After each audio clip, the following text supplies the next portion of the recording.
అదేవిధంగా chunking technique అండి. Chunking మెథడ్లు ఏంటంటే చంకింగ్ టెక్నిక్.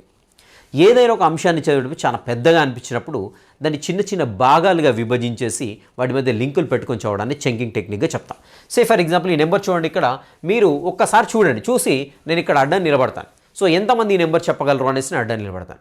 సో ఇక్కడ నెంబర్ చాలా పెద్ద సార్, అంత పెద్ద నెంబర్ అలా గుర్తుపెట్టుకోవాలంటే దీన్ని ఎక్కడ బ్రేక్ చేస్తే ఈజీగా గుర్తుపెట్టుకుని దాన్ని ఫస్ట్ మనం ఫైండ్ అవుట్ చేసుకోవాల్సి ఉంటుంది.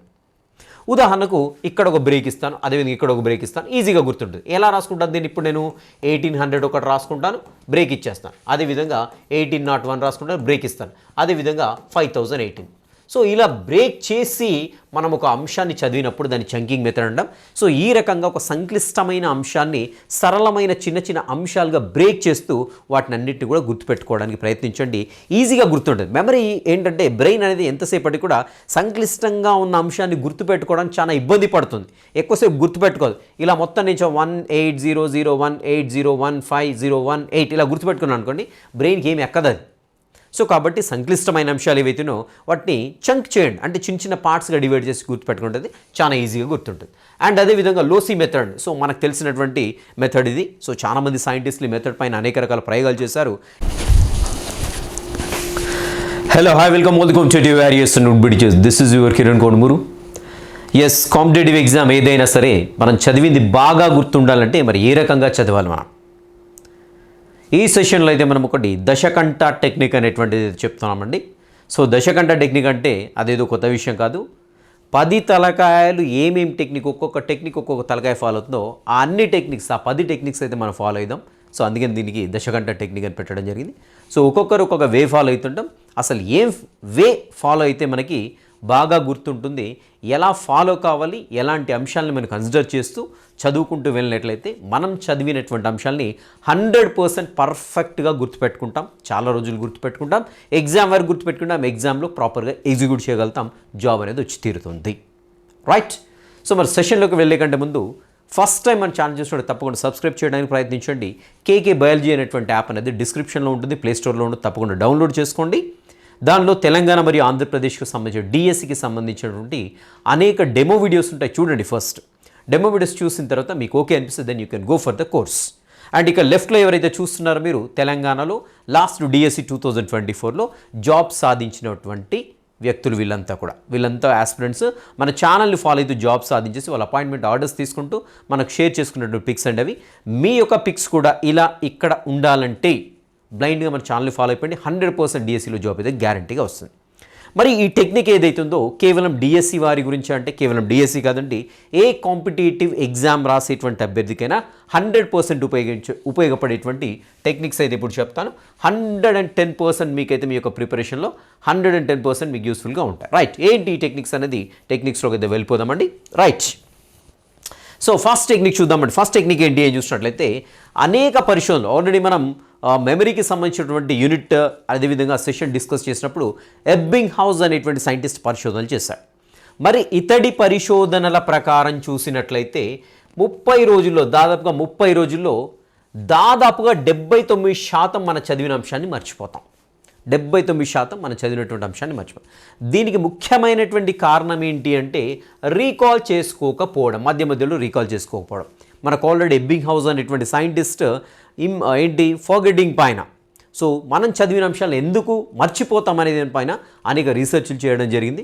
సో చదివిన కొంతసేపటికి 30 నిమిషాల తర్వాత ఎంత మర్చిపోతాం, ఒక గంటలో ఎంత మర్చిపోతాం, ఒక రోజులో, ఒక వారంలో ఇలా ఎంత మర్చిపోతామంటే దాదాపుగా మనం ఒక 30 రోజులకు వచ్చేసరికలా 80% అంశాలను మనం చదివిన అంశాలని మర్చిపోతాం. దీనికి కారణం ఏంటంటే కేవలం రికాల్ చేయకపోవడమే. మన చదివిన అంశాన్ని ఈరోజు చదివాం వదిలిపెట్టేస్తున్నాం, అది వదిలిపెట్టకూడదు. అలా ఎట్టి పరిస్థితుల్లో కూడా వదిలిపెట్టకూడదు. మధ్యలో మీకు టైం దొరికినప్పుడల్లా 30 మినిట్స్గా 1 అవర్స్గా ఆల్రెడీ చదివింది ఒకసారి ఉంటుంది, చదివింది ఒకసారి లైట్గా అలా చూసుకున్నట్లయితే మనకు తెలియకుండానే అది మెమరీలోకి పర్ఫెక్ట్గా వెళ్ళిపోతూ ఉంటుంది. రెండవ అంశం ఏంటంటే మనం ఏం చదువుతామంటే ఏది చదవాలో ఏది చదవద్దో, దేనిపైన ఫోకస్ చేయాలో దేనిపైన ఫోకస్ చేయొద్దో తెలియకుండా ఏదో గుడ్డెద్దుపోయి చేలో పడ్డట్టుగా మన ముందున్నటువంటి మెటీరియల్ మొత్తం కూడా చదివేస్తుంటామండి. అది చదివేటువంటి పద్ధతి కాదు. బాగా గుర్తుండాలంటే ఫస్ట్ ఇప్పుడు మీ యొక్క బ్రెయిన్ మొత్తం ఓవర్లోడ్ చేయొద్దు. ఓవర్లోడ్ దేనితో చేస్తున్నామంటే అనవసరమైన దాన్ని కూడా మనం చదువుతూ ఉన్నాం. జంక్ తోటి మన బ్రెయిన్ ఓవర్లోడ్ చేస్తున్నాం. కాబట్టి జంక్ని ఫస్ట్ ఫిల్టర్ చేయండి. ఏంటి మనం చదివే దాంట్లో అతి ముఖ్యమైనటువంటి అంశాలు ఏంటని మీకు కంపల్సరీ తెలిసి ఉండాలి. ఏవి అతి ముఖ్యమైన అంశాలు, ఏవి ముఖ్యమైన అంశాలు, ఏవి అసలు అవసరం లేనటువంటి అంశాలు. సో ఇలా ప్రాధాన్యత క్రమాన్ని గుర్తించి జంకుని మొత్తం కూడా ఫిల్టర్ చేసుకోండి. ఫస్ట్ ఇది పనికి రాదు, ఇది చదవాల్సిన అవసరం లేదు, ఇది చదివినా కానీ గుర్తుపెట్టుకోవాల్సిన పని లేదు, సో అలాంటి దాన్ని గుర్తుపెట్టుకోవడానికి ప్రయత్నించకండి. సో మీ దాంట్లో ఉండేటువంటి జంకుని మొత్తం కూడా ఫిల్టర్ చేయండి. ముఖ్యమైన అతి ముఖ్యమైన అంశాలని మాత్రమే ఫోకస్ చేయండి. అప్పుడు ఆ బ్రెయిన్కి అనేది ఓవర్లోడ్ అనేది తగ్గుతూ ఉంటుంది. మనకు ముఖ్యాంశాలు ఒక 10 ఉన్నాయి, జంక్ ఒక 10 ఉన్నాయి. ఇప్పుడు బ్రెయిన్లోకి 20 అంశాలు గుర్తుపెట్టుకొని ట్రై చేసామనుకోండి, ఈ జంక్ మొత్తం కూడా ముఖ్యమైన అంశాలను డిస్టర్బ్ చేస్తూ ఉంటుంది. కాబట్టి జంక్ని ఫిల్టర్ చేయండి, ముఖ్యమైన అంశాలపైన ఫోకస్ చేయండి, వాటిని మాత్రమే గుర్తుపెట్టుకోవడానికి అయితే ప్రయత్నించండి. అండ్ ఇంకొక టెక్నిక్ చూసినట్లయితే ఇక్కడ మనకి సమాచారాన్ని బొమ్మల రూపంలో రాసుకొని చదవడం. రైట్, సమాచారాన్ని బొమ్మల రూపంలో రాసుకోండి. సో ఏదైనా కొంత ఇన్ఫర్మేషన్ ఉంది, ఆ ఇన్ఫర్మేషన్కి సంబంధించి ఒక బొమ్మ వేసుకోండి. మీకు నచ్చినట్టుగా, మీకు ఇష్టం వచ్చినట్టుగా, మీకు అర్థమయ్యేటట్టుగా ఒక బొమ్మను వేసుకొని దానికి సంబంధించిన పేర్లు కావచ్చు అవి మొత్తం అక్కడే రాసేసుకోండి. ఇంత సమాచారాన్ని కూడా ఇంత చిన్న బొమ్మలో మనం రాసుకోవడానికి ఛాన్స్ ఉంటుంది. ఆ బొమ్మని ఇలా మెమరైజ్ చేసుకున్నాం అనుకోండి, ఈజీగా గుర్తుపెట్టుకోవడం ఈజీ బొమ్మని. ఓకేనా, మీకు ఇష్టమైనటువంటి బొమ్మ వేసుకొని ఆ ఇష్టమైన బొమ్మ రూపంలో మీరు చదువుకున్న అంశాన్ని చొప్పిస్తే ఈజీగా గుర్తుంటుంది. మనం జస్ట్ విజువలైజ్ చేసుకోవచ్చు. మనం ఎప్పుడైతే రీకాల్ చేసుకుంటున్నామో మీరు ఆ పిక్చర్ని జస్ట్ విజువలైజ్ చేసుకోండి. ఇలా కళ్ళు మూసుకొని ఆ పిక్చర్ని గుర్తు తెచ్చుకున్నాం అనుకోండి, మీకు కావాల్సిన సమాచారం మొత్తం కూడా ఈజీగా వస్తుంది. సో ఇవి జనరల్గా మనకేంటి సైంటిస్టులు అందరూ కూడా చేసి ఉన్నారండి. ఫర్ ఎగ్జాంపుల్ ఫ్లవర్ యొక్క స్ట్రక్చర్ చూస్తాం. ఫ్లవర్లో ఉండేటువంటి భాగాలు ఏంటి, అవి ఏంటి, కేసరాలు ఏంటి, పరాకోశం ఏంటి, అండాశయం ఏంటి, అండకోశం ఏంటి, కీలగ్రామం, మనకంతా ఒక విజువలైజ్ అయిపోతూ ఉంటుంది. సో పిక్చర్ ఇలా ఉన్నది అనేసి దాన్ని బట్టేసి మనం ఒక 10 పేరాలు కాదండి, ఒక 20 పేరాలు కూడా రాయడానికి అయితే ఛాన్స్ ఉంది. అలా మీకు ముఖ్యమైనటువంటి సమాచారాన్ని బొమ్మల రూపంలో నిక్షిప్తం చేసుకోండి, పటాల రూపంలో నిక్షిప్తం చేసుకుంటే సరిపోదు. అదేవిధంగా చంకింగ్ టెక్నిక్ అండి. చంకింగ్ మెథడ్లు ఏంటంటే చంకింగ్ టెక్నిక్.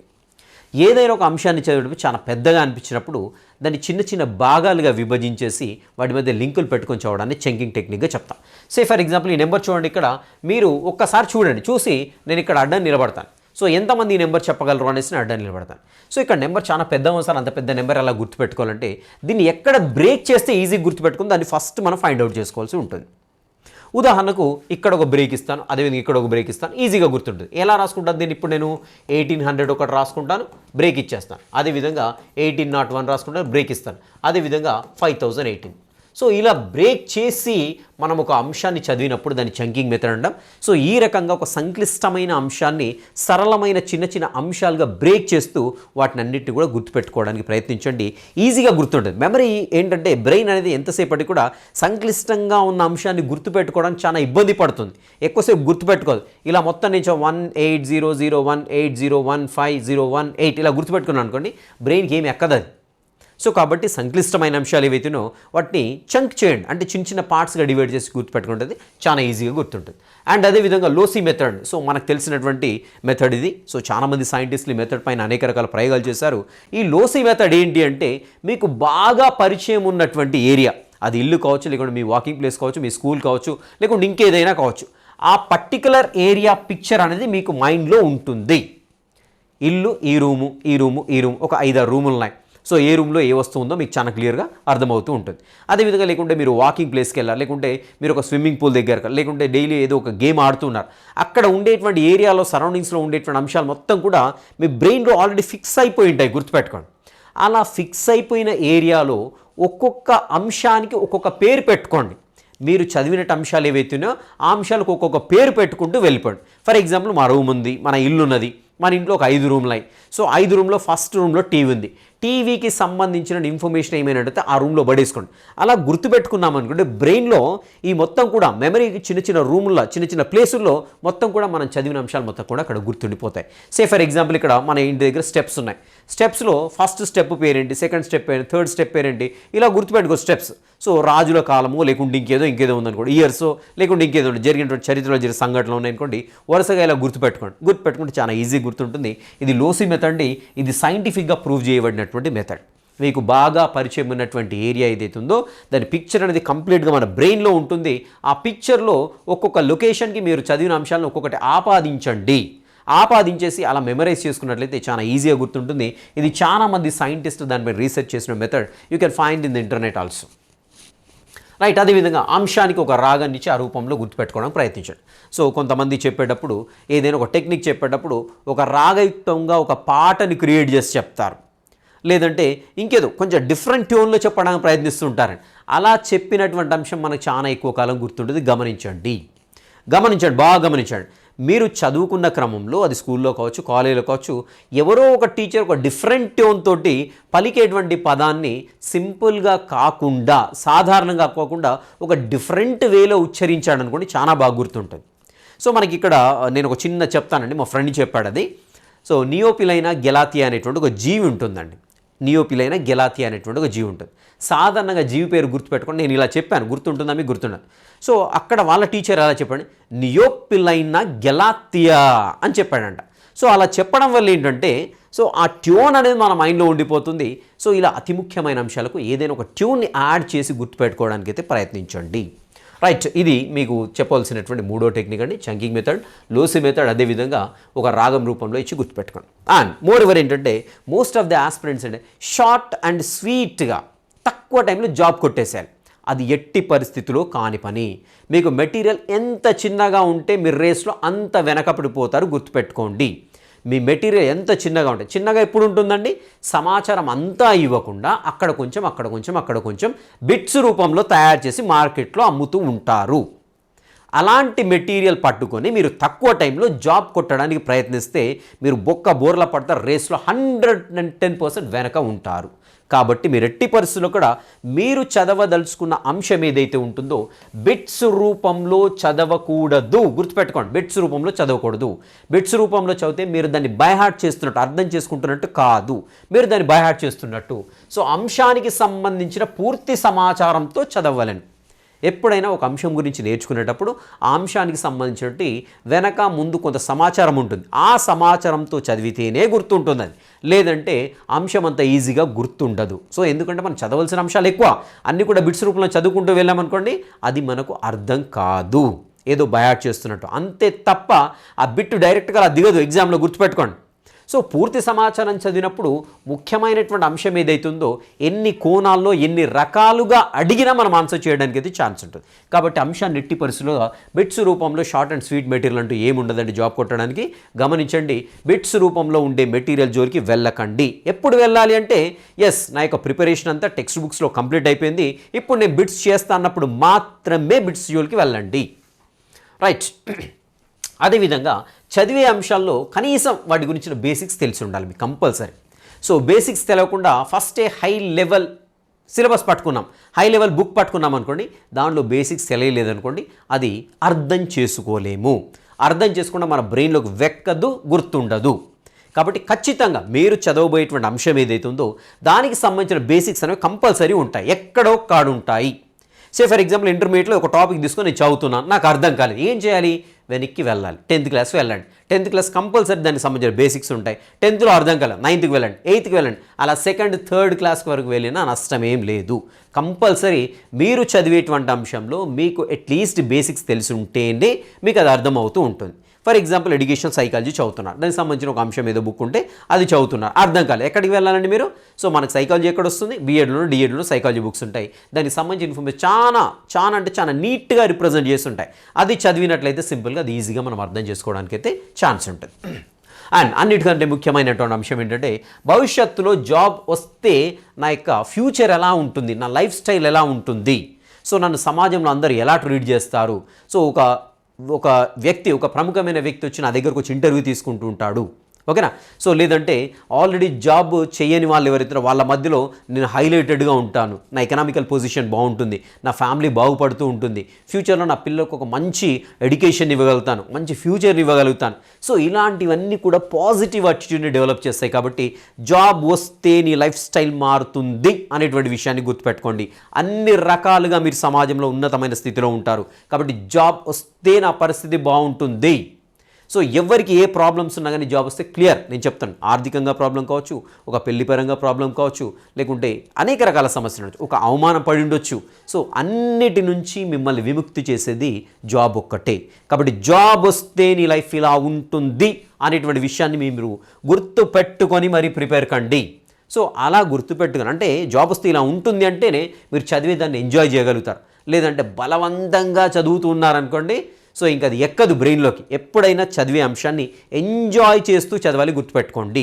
ఎంజాయ్ చేస్తూనే సో ఇంకా ఏముందో అరే ఇలా ఉందా సో నాకు ఇది అర్థం కాదు, దీన్ని అర్థం చేసుకోవడం, ఇంకా నువ్వు ఎన్ని బుక్స్ రెఫర్ చేస్తున్నావు, ఎన్ని వీడియోస్ చూస్తున్నావు, సో దీన్ని బట్టి నీ చదువు మీద ఎంత ఇంట్రెస్ట్ ఉన్నదని అర్థమవుతుంది. మీరు ఎంత ఇంట్రెస్ట్గా ఎన్ని ఎక్కువ బుక్స్, ఎన్ని వీడియోస్ ఎక్కువ చూసి రెఫర్ చేసి చదివితే అంత బాగా బ్రెయిన్లోకి చొచ్చుకొని పోతూ ఉంటుంది, గమనించండి. రైట్, చదవడాన్ని ఎంజాయ్ చేయండి. అండ్ నెక్స్ట్ వచ్చేసి అర్థం చేసుకుంటూ చదవడం, టెన్షన్ లేకుండా చదవడం.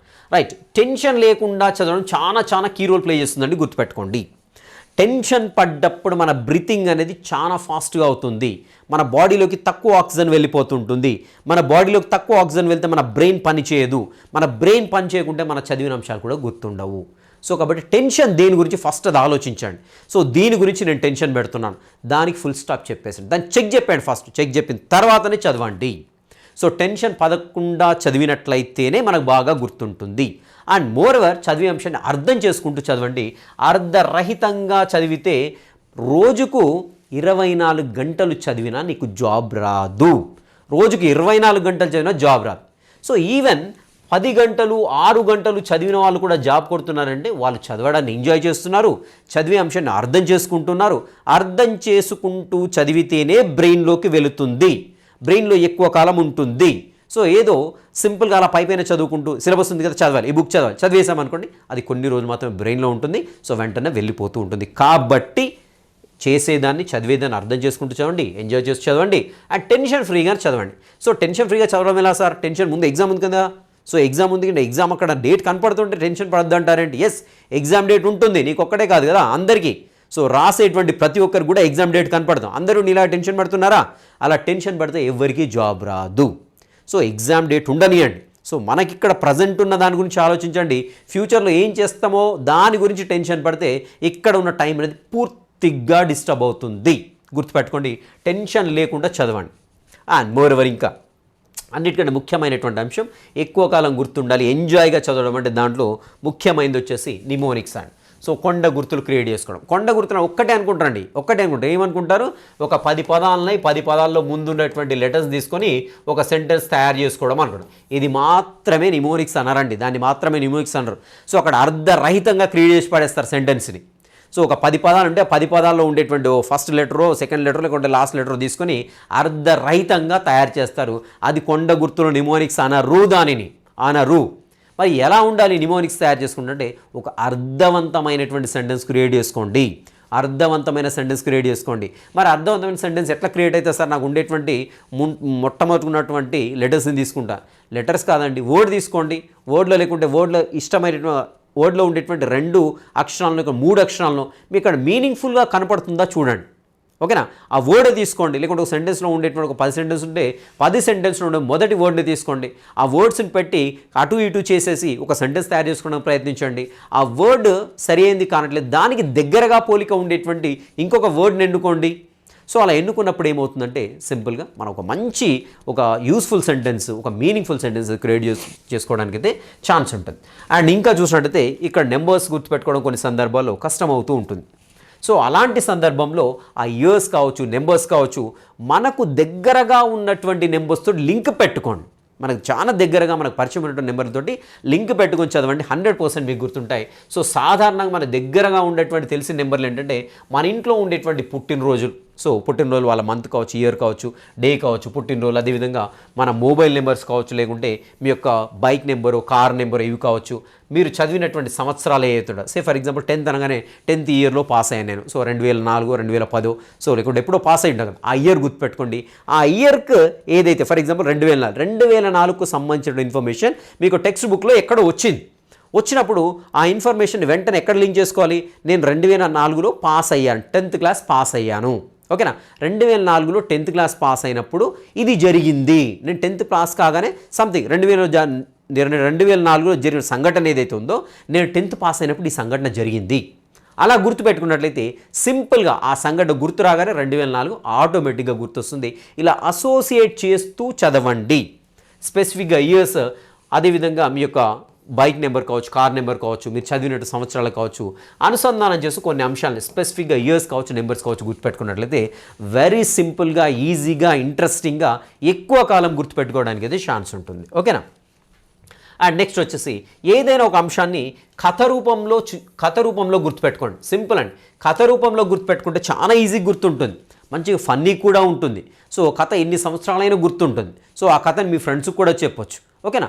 కంపల్సరీ మనం చాలా సందర్భాల్లో చాలా వ్యక్తులు చెప్తూ ఉంటారు. సో ఇన్ని ఎలా గుర్తుపెట్టుకోగలగారంటే వీళ్ళు కథల రూపంలో దాన్ని ఆల్రెడీ క్రియేట్ చేసి పెట్టుకుంటారు బ్రెయిన్లో. సో ఆ కథనంతగా ఒక సీక్వెన్స్లో రీకాల్ చేస్తూ ఉంటారు. ఆ సీక్వెన్స్లో కథను ఏ సీక్వెన్స్లో అయితే క్రియేట్ చేసుకున్నామో అదే సీక్వెన్స్లో గుర్తుపెట్టుకోవాలి, అదే సీక్వెన్స్లో రీకాల్ చేసుకోవాలి. అప్పుడు మాత్రమే అది ప్రాపర్గా రీకాల్ అవుతూ ఉంటుంది.